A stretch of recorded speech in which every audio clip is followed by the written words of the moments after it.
Mahakal recording studio Mateshwar Dham Kathgodam.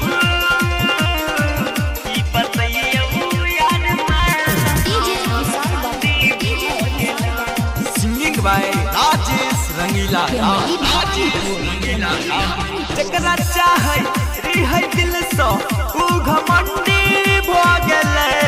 जकरा चाहे रिहै दिल सो उ घमंडी भ गेलै। की बतैयो यार माल हमर रंडी भ गेलै। की बतैयो यार माल हमर रंडी भ गेलै।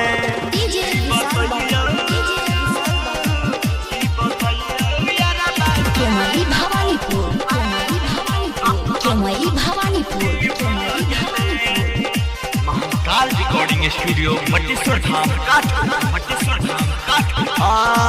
एकले साथ में पढ़िए याद रे दोसर के धौरी बनल कई भाता रे।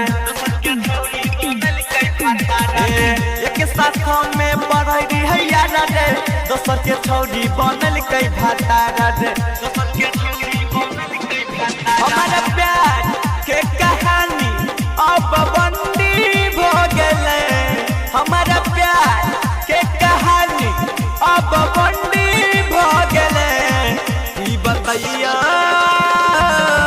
की बतैयो यार माल हमर रंडी भ गेलै।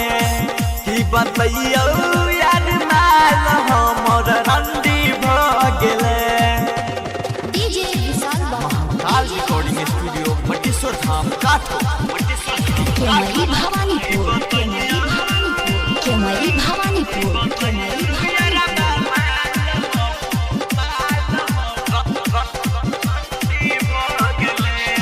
सिंगर राजेश के तोड़ दिल के दिल गे। राइटर यंसु के जियल मुश्किल गे। सिंगर राजेश के तोड़ दिल के दिल गे।